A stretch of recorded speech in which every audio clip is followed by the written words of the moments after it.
మీ సంతాన కలను నిజం చేసుకునేందుకు ఈ రోజే 49 సంప్రదించండి 9390501418. నమస్తే, వెల్కమ్ టు అవర్ ఛానల్. నేను సిరి.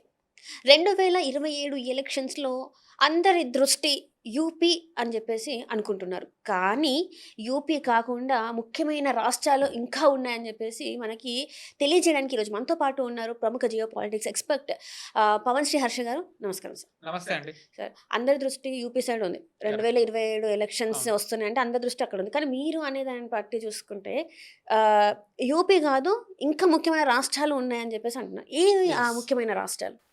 మనకి 2027లో 7 రాష్ట్రాల్లో ఎన్నికలు అవుతున్నాయండి. ఫస్ట్ ఐ థింక్ ఏప్రిల్ నుంచి జూన్ మధ్యలో మనకి ఉత్తరప్రదేశ్, ఉత్తరాఖండ్, పంజాబ్, గోవా, మణిపూర్ ఈ 5 రాష్ట్రాల్లో ఎన్నికలు అవుతాయి. ఏడాది చివరికి వచ్చేసరికి గుజరాత్ అండ్ హిమాచల్ ప్రదేశ్లో ఎన్నికలు అవుతాయి. సో ఆబ్వియస్లీ సీట్ల పరంగా కానివ్వండి, నరేటివ్ పరంగా కానివ్వండి, అక్కడ యోగి ఆదిత్యనాథ్ గారు ఉండడంతో అందరి దృష్టి యూపీ మీదే ఉంది. ఎందుకంటే చాలా ఇప్పుడు యూపీ గెలిస్తే ఢిల్లీ గెలిచినట్టే అనే ఒక నరేటివ్ ఉంటుంది. దాని తర్వాత అది కాకుండా అక్కడ బీజేపీ అధికారంలో ఉంది కాబట్టి, అది కాకుండా మోదీ గారి వారసుడు నెక్స్ట్ వచ్చినట్టయితే గనక యోగి గారే కాబట్టి బీజేపీ ఎలా అయినా సరే అక్కడ గెలిచి సో దట్ యోగి గారిది పిఎం కి వెళ్ళడానికి వే క్లియర్ చేయడానికి, అంటే ఎస్టాబ్లిష్ చేయడానికి యూపీ గెలవాలనుకుంటుంది కాబట్టి యూపీ ముఖ్యమని చెప్పి అందరూ అనుకుంటున్నారు. ఇవన్నీ వాస్తవాలే. కానీ ఇప్పుడు బీజేపీకి అదర్ దాన్ యూపీ వాళ్ళకి ముఖ్యమైన రాష్ట్రాలు ఇంకా 3 ఉన్నాయి, ఇన్ఫాక్ట్ 4. గోవా 99% వీళ్ళకే వస్తుంది. ఇప్పుడున్న దాంట్లో అయితే అంత పెద్ద డౌట్ ఏం లేదు. బీజేపీ రాకపోయినా ఎన్డీఏ కిందన వాళ్ళు రావచ్చు, ఎందుకంటే కొన్ని ఏళ్ల నుంచి వాళ్ళే పాలిస్తున్నారు. గుజరాత్ ఇంకా మనం అసలు టు బి ఆనెస్ట్ చెప్పాలంటే అది ఇంకా సీల్డ్. గుజరాత్ కాంగ్రెస్ అనేది లేదు పిక్చర్ లో. తేరాల్సిందా ఏంటంటే వీళ్ళు ఎంత ఆధిక్యం వస్తుంది అని. కానీ మణిపూర్ అనేది ఏదైతే రాష్ట్రం ఉందో అది చాలా ఇంపార్టెంట్. మణిపూర్ మనం చూసాం 2023 నుంచి మణిపూర్ రగులుతూనే ఉంది. అది అంతర్జాతీయంగా కూడా దాన్ని తీసుకెళ్లారు. అండ్ అక్కడ క్రిస్టియన్ ఆర్గనైజేషన్స్ ఎంత అగ్రెసివ్ గా పనిచేస్తున్నాయో మనకు తెలిసిందే. మేతీస్, కుకీస్, నాగాస్ వీళ్ళందరిది గొడవలు. చర్చ్ పాత్ర అక్కడ ఎంత కీలకమో మనం చూసాం. చర్చ్ ఎన్జిఓస్ అక్కడ ఎలా పనిచేస్తున్నాయో.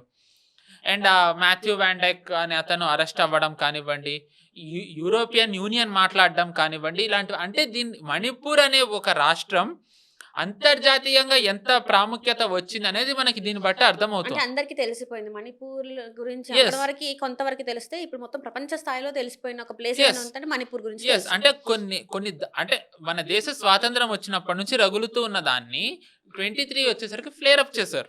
సో మోదీ గారు అన్నారు ఇది ఇప్పుడు ఉన్నది కాదు, ఎప్పటి నుంచి ఉంది, కానీ మేము బాధ్యత నుంచి తప్పుకోము, మమ్మల్ని ఎన్నుకుని గెలిపించారు కాబట్టి, మేము అధికారంలో ఉన్నాం కాబట్టి తాత్కాలిక పరిష్కారం కాకుండా శాశ్వత పరిష్కారం మేము దీనికి చూస్తున్నామని అన్నారు. సో దానికి తగ్గట్టుగానే అమిత్ షా గారు కూడా ఒక ప్రకటన చేశారు. ఎలా అయితే నాకు లెఫ్ట్ వింగ్ ఎక్స్ట్రీమిజాన్ని నేను ఈ డెడ్ లైన్ చెప్పి దానికలా నేను సమాప్తి చేస్తానన్నాను, అలాగే నార్త్ ఈస్ట్ లో ఉన్న ఇన్సర్జెన్సీని కూడా నేను కంప్లీట్లీ వైపౌట్ చేసేస్తానని అన్నారు. సో ఇప్పుడు ఆ వైపౌట్, ఇప్పుడు నక్సలిజాన్ని వైపౌట్ చేసినంత తేలిక కాదు left wing, I mean north east లో వైపౌట్ చేయడం. ఎందుకంటే దాంట్లో యుఎస్ బ్యాకింగ్ ఉంది, చైనా బ్యాకింగ్ ఉంది. అండ్ మోరోవర్ అక్కడ చర్చలు విపరీతం. అందులో అవునన్నా కాదన్నా, నేను మీకు గతంలో కూడా చెప్పాను, నాగాలాండ్ లో ఎన్నికల ముందర చర్చ్ ఓపెన్ గా ప్రకటనలు విడుదల చేసింది. ఎవ్వరూ కూడా క్రిస్టియన్స్ బీజేపీకి ఓట్ వేయకూడదు, ఓట్ వేసినట్టయితే మిమ్మల్ని బాయ్కాట్ చేస్తామని. సో అంత ఉంటుంది అక్కడ నార్త్ ఈస్ట్ లో.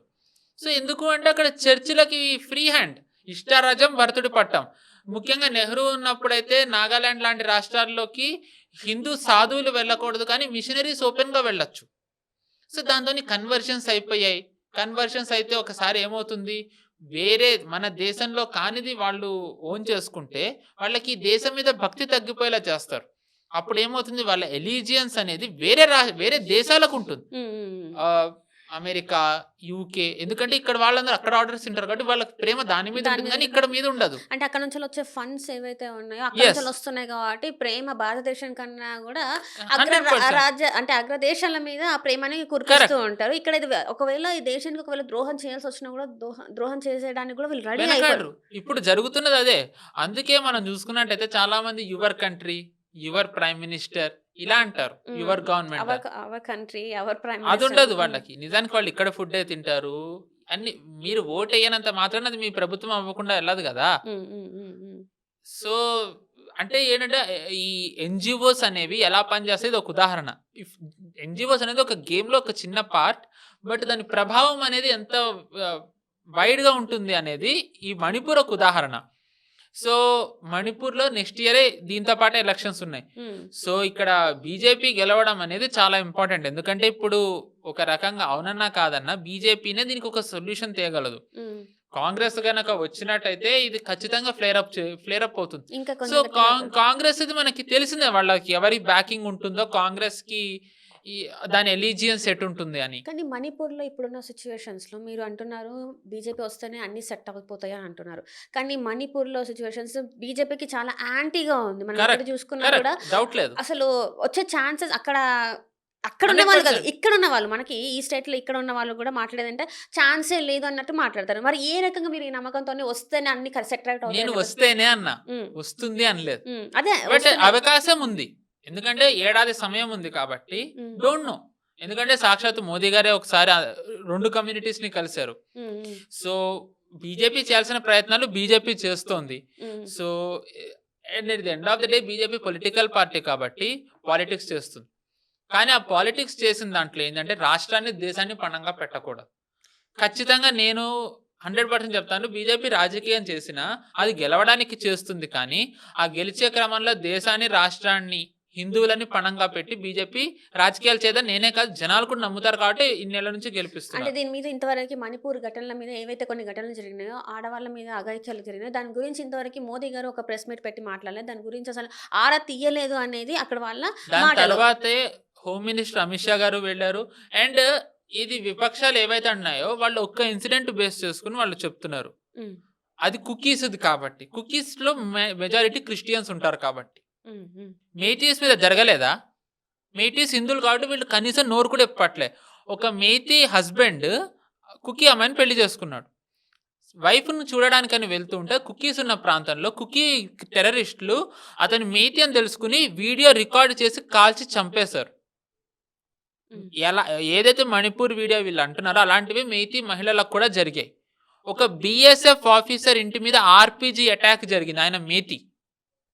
మరి విపక్షాలకి ఇవేవి కనిపించలేదా? ఇక్కడ ఉన్న వాళ్ళు ఏవైతే ఇవి జరుగుతున్నాయో ఆ మేటీస్కి ఇంత వాళ్ళకు కూడా ఈక్వల్గా అంత అన్యాయం జరుగుతున్నప్పుడు ఎందుకు దీన్ని పైకి తీసుకొస్తలేదు, తెల్ల మీదకి తీసుకొస్తలేదు, వార్తలు ఎందుకు నిల్చొని చేయట్లేదు? ఇవేమో నిలుస్తున్నాయి, ప్రజలకి తెలుస్తున్నాయి, రాష్ట్రాలు దాటి వెళ్తున్నాయి. ఇది కేవలం ఒక పార్టీ చేయట్లేదు, ఒక ఎకో సిస్టమ్ చేస్తుంది.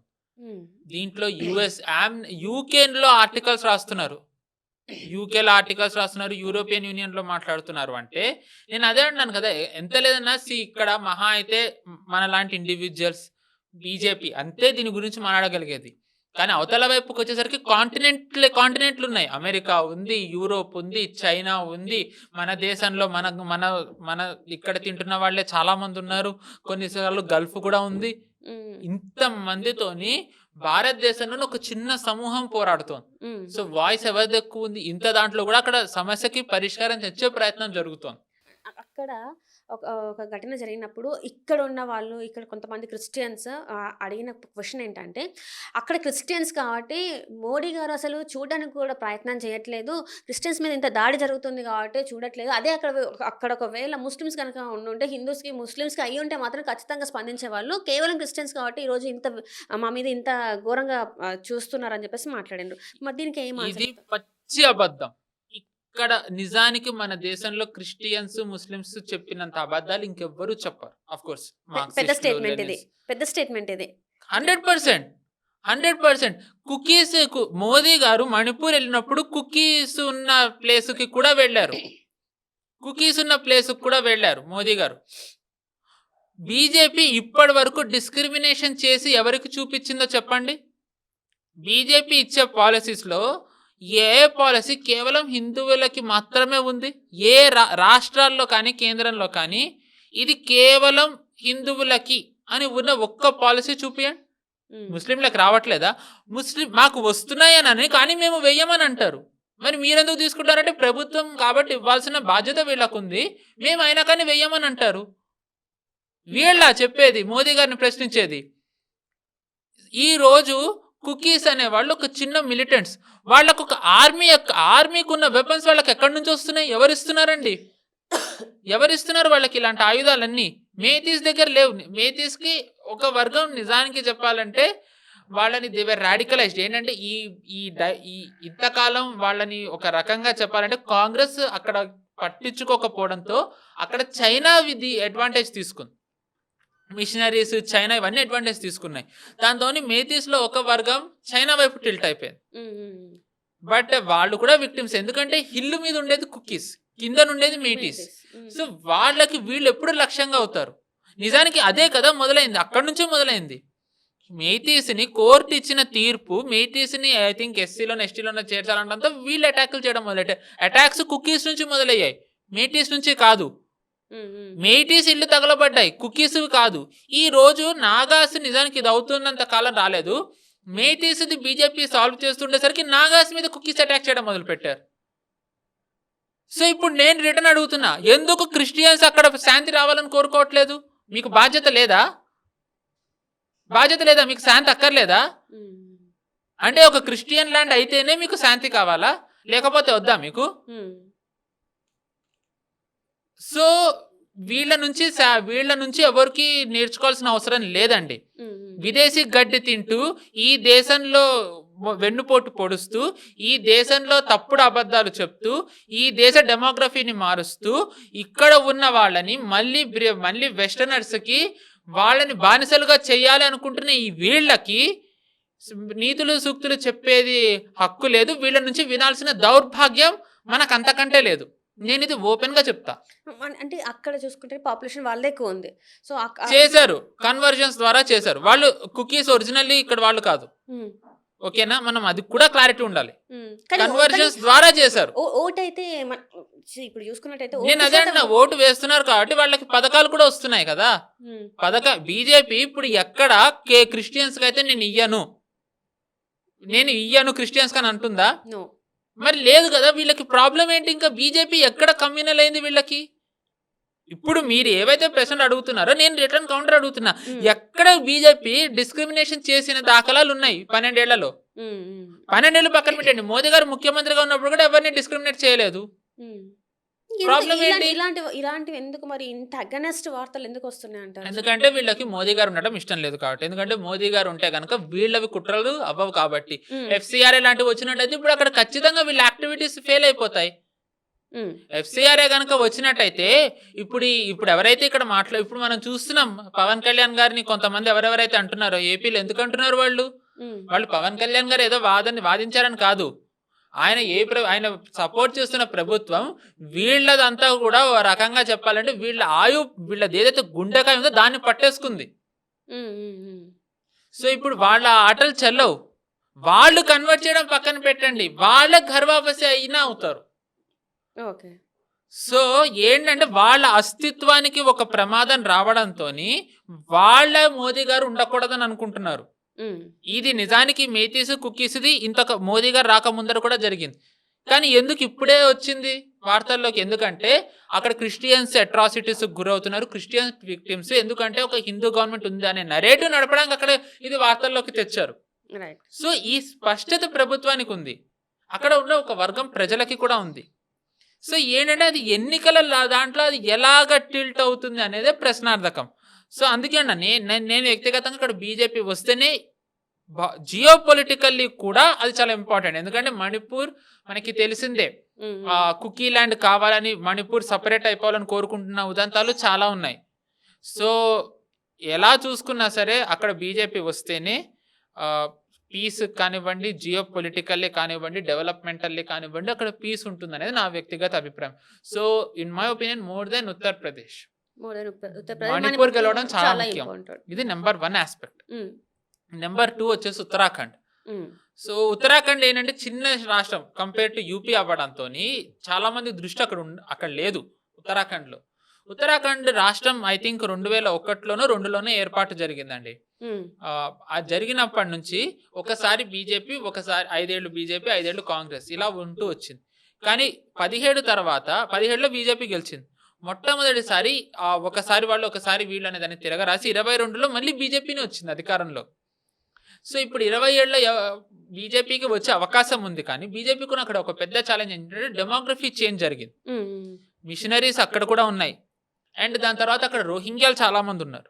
అక్కడ చాలా చోట్ల ముస్లిం మెజారిటీ ఏరియాస్ ఉన్నాయి.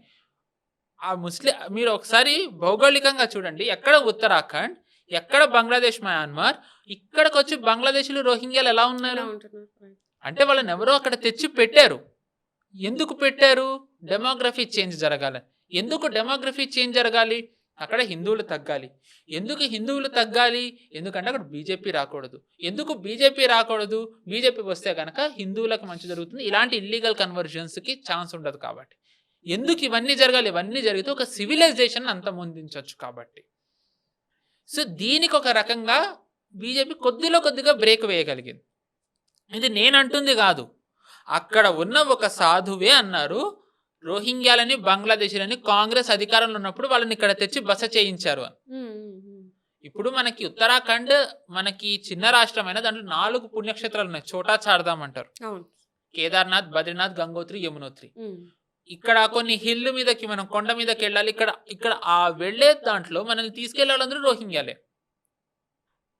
అంటే అసలు మనం అవి ఎంత పుణ్యక్షేత్రాలు అవన్నీ, ఒక్కొక్క దానికి ఎంత విశిష్టత ఉంది. అక్కడ రోహింగ్యాలకి ఏం పని? వాళ్ళు రావడంతో అక్కడ ఉన్న స్థానికులు ఎవరైతే హిందువులు ఉన్నారో వాళ్ళకు ఉపాధి కోల్పోయారు కదా. అండ్ అక్కడ ఉన్న వాళ్ళు అక్కడంతా ఏం చేస్తూ ఉండుంటారు?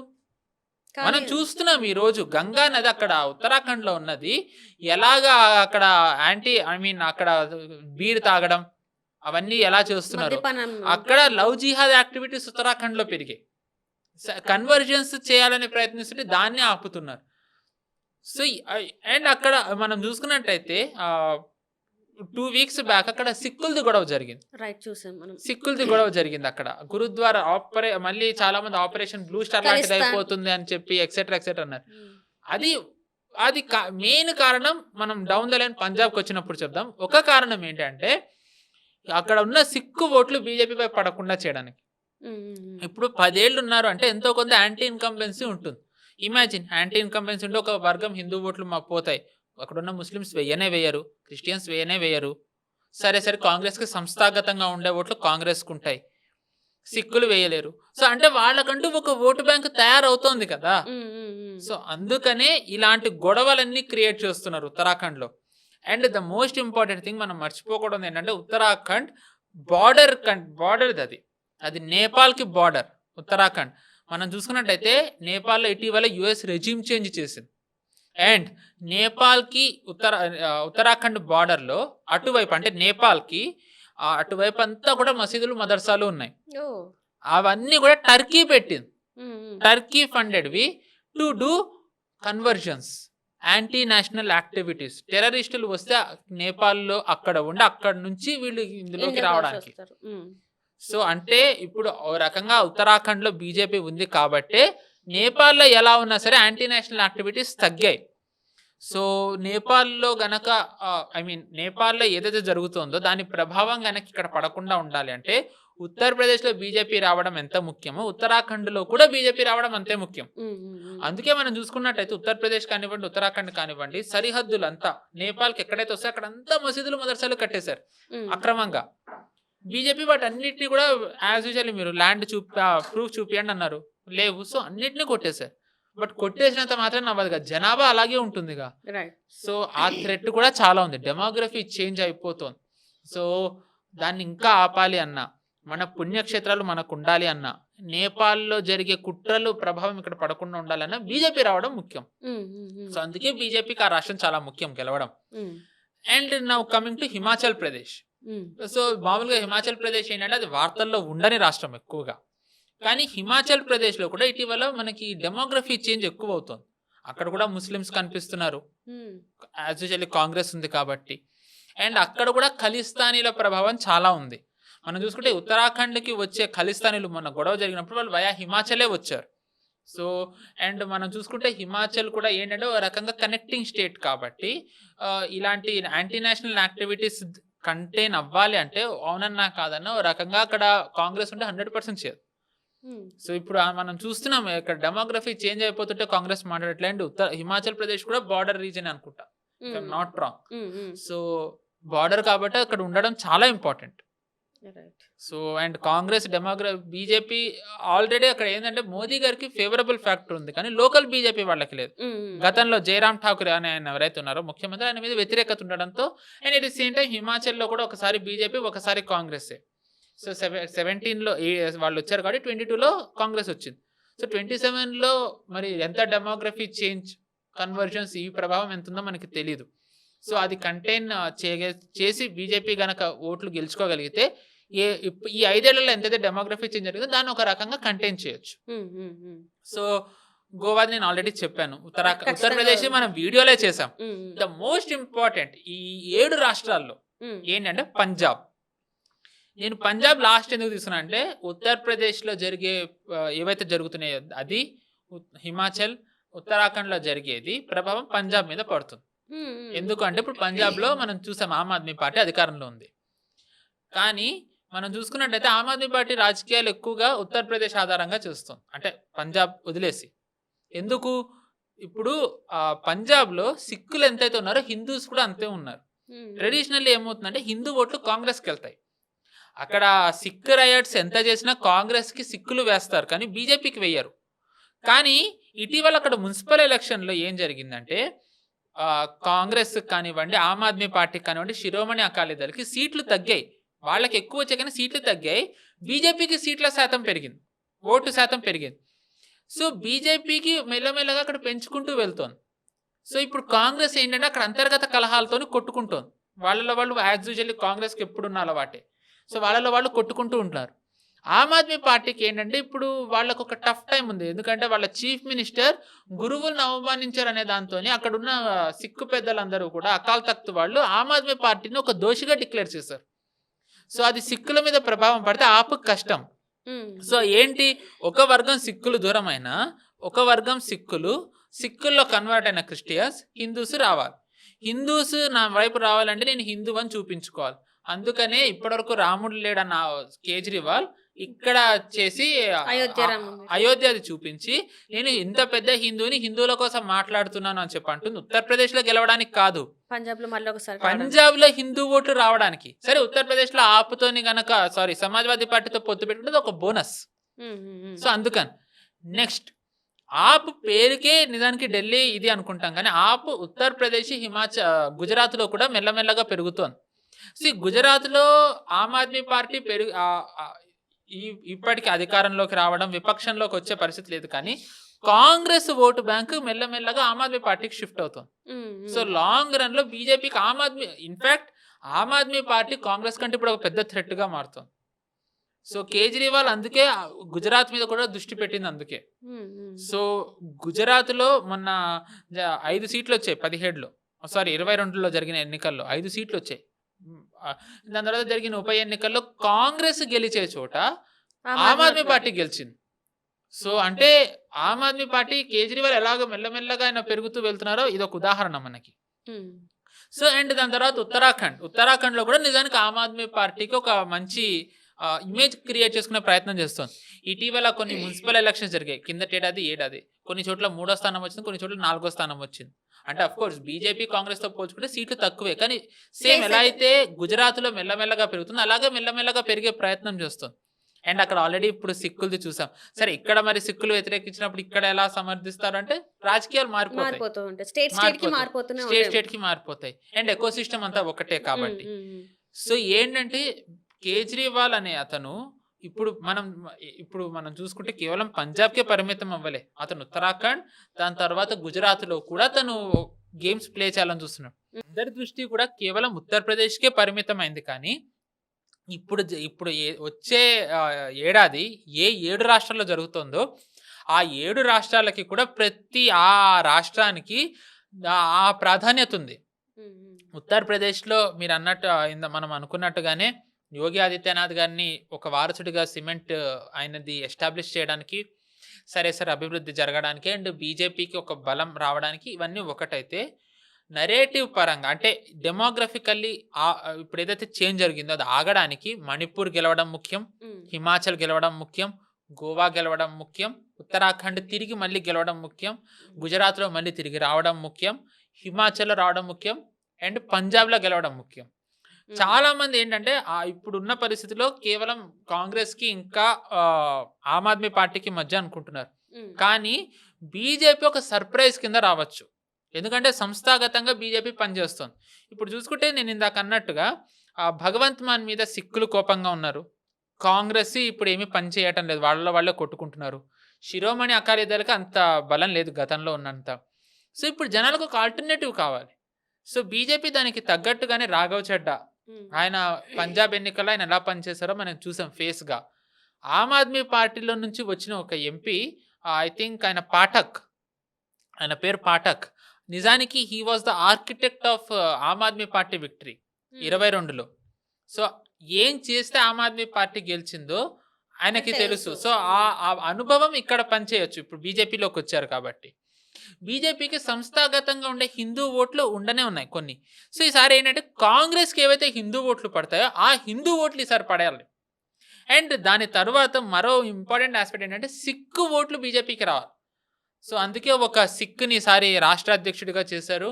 అండ్ ఎవరైతే నిజంగా 1984లో సిక్ రైట్స్ జరిగాయో ఆ రైట్స్ అక్కడ న్యాయం జరగాలని ఏ లాయర్ అయితే వాదిస్తున్నారో ఆయన కూడా ఈసారి బీజేపీ వైపు వచ్చారు.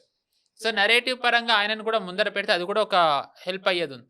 అన్ని పక్కన పెట్టినట్టయితే the most important reason Punjab ఎందుకు గెలవాలి అంటే ఖలిస్తాన్ మూమెంట్. సపరేటిజంది కేజ్రీవాల్ వచ్చిన తర్వాత అది ఇంకా ఎంత పెరుగుతూ వెళ్తుందో మనం చూస్తున్నాం. అమృత్ పాల్ సింగ్ది కానివ్వండి, ఇలాంటివన్నీ. So and Punjab Pakistan border కాబట్టి మనకు అది కూడా చాలా ప్రమాదమే. అండ్ ఇంకొకటి పంజాబ్లో కన్వర్షన్స్, సిక్కులు క్రిస్టియానిటీలోకి ఎక్కువ వెళ్ళడం చూస్తున్నాం. సో ప్రభుత్వం ఏమీ చేయట్లేదు అక్కడ. ఇన్ఫాక్ట్ దాన్ని ఎంకరేజ్ చేస్తాం. డ్రగ్స్ అక్కడ ఎంత ఉందో, ఎస్, డ్రగ్స్ ఒక ఛాలెంజింగ్ ఫ్యాక్టర్. అంటే ఏంటంటే లా అండ్ ఆర్డర్ పరంగా బీజేపీ అక్కడ ఆమ్ ఆద్మీ పార్టీ ఫెయిల్ అయింది. సో బీజేపీకి ఒక రకంగా ప్రతి స్టేట్లో గెలవాలంటే వాళ్ళ యూఎస్పీ లా అండ్ ఆర్డరే. సో అది చూపించుకునే అవకాశం ఇక్కడ ఉంది. సో అది ఒకటి చూపించవచ్చు. అండ్ ఇంకొకటి ఎవరైతే సిక్కులు క్రిస్టియానిటీలో కన్వర్ట్ అవుతున్నారో ఆర్ఎస్ఎస్ అక్కడ గ్రౌండ్లో చాలా పనిచేస్తాం, మళ్ళీ వాళ్ళని తిరిగి సిక్కిజంలోకి తెస్తూ. సో ఏంటంటే ఆ డెమోగ్రఫీ చేంజ్ నేను ఏదైతే అన్నానో అది జరగకుండా ఉండాలి అన్నా, ఫారిన్ ఫోర్సెస్ ఇంటర్వెన్షన్ మన దేశంలో తగ్గాలి అన్నా ఖలిస్తాన్ది అది. ఎందుకంటే మెయిన్ ఖలిస్తాన్ది పంజాబ్ నుంచి వస్తుంది. పంజాబ్లో కనుక బీజేపీ వస్తే ఖలిస్తాన్ ఖచ్చితంగా వాళ్ళు సప్రెస్ చేయొచ్చు. సో దట్ ఏంటంటే ఖలిస్తాన్ ఏదైతే ఒక నెరేటివ్ ఉందో నెరేటివ్ని వీళ్ళు బస్ట్ చేసేయచ్చు. అండ్ డ్రగ్స్ ఏదైతే ఉందో డ్రగ్స్ కూడా కంటైన్ చేయొచ్చు.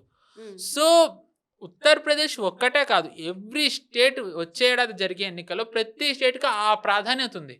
సో ఎవ్రీ స్టేట్లో బీజేపీ గెలవడం అనేది జియో పొలిటికల్లీ, నేషనల్ సెక్యూరిటీ, డెవలప్మెంటల్లీ, సివిలైజేషనల్లీ చాలా ఇంపార్టెంట్. సో అందరూ అనుకుంటున్నట్టు బీజేపీ కేవలం ఉత్తరప్రదేశ్ మీద దృష్టి పెట్టాల, ఈ 7 రాష్ట్రాల మీద దృష్టి పెట్టింది. కానీ ఎస్, సో మరి ఎన్ని రాష్ట్రాల్లో వాళ్ళు వస్తారు అనేది ఇంకా ప్రజలే నిర్ణయిస్తారు.